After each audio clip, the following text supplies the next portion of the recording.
చాలా సంతోషంగా ఉందండి ఇక్కడ రావటం.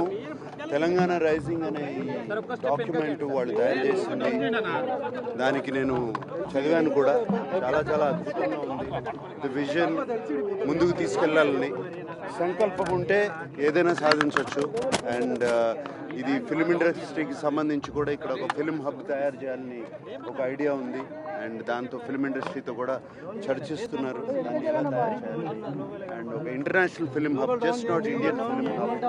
అండ్ ఈ మాట వింటుంటే చాలా సంతోషంగా ఉంది. అజయ్ దేవగన్ లాంటి వాళ్ళు ఫిల్మ్ ఇక్కడ మరొక ఫిల్మ్ సిటీ నిర్వహించాలనేటువంటి ఆలోచన చేస్తా ఉన్నారు. వాటికి సంబంధించి ఏం చెప్తున్నారు? చాలా సంతోషం అండి. అందరూ వస్తే, అందరూ కలిసి పనిచేస్తే చాలా చాలా ఇంటర్నేషనల్ వాళ్ళకున్న కాంటాక్ట్స్తో, మనకున్న కాంటాక్ట్స్తో అందరూ కలిసి చేయొచ్చు ఆల్రెడీ. అండ్ అన్నపూర్ణ కూడా మేము ఆల్రెడీ 50 years నుంచి తెలంగాణలో మేము బీన్ హియర్ ఫర్ 50 years. అది దాన్ని కూడా తీసుకొస్తాం ఇక్కడికి. చాలా సంతోషంగా ఉందండి ఇక్కడ రావటం. తెలంగాణ రైజింగ్ అనే డాక్యుమెంట్ వాళ్ళు తయారు చేసింది, దానికి నేను చదివాను కూడా. చాలా చాలా అద్భుతంగా ఉంది. ది విజన్ ముందుకు తీసుకెళ్లాలని సంకల్పం ఉంటే ఏదైనా సాధించవచ్చు.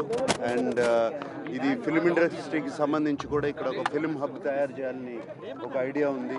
అండ్ దాంతో ఫిల్మ్ ఇండస్ట్రీతో కూడా చర్చిస్తున్నారు దాన్ని ఎలా తయారు చేయాలి. అండ్ ఒక international film hub, just not Indian film hub.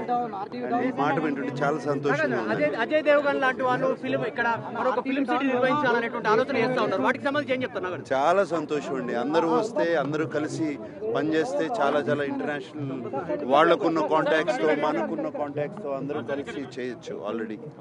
And Annapurna కూడా మేము ఆల్రెడీ 50 years నుంచి తెలంగాణలో మేము బీన్ హియర్ ఫర్ 50 years. అది దాన్ని కూడా తీసుకొస్తాం ఇక్కడికి.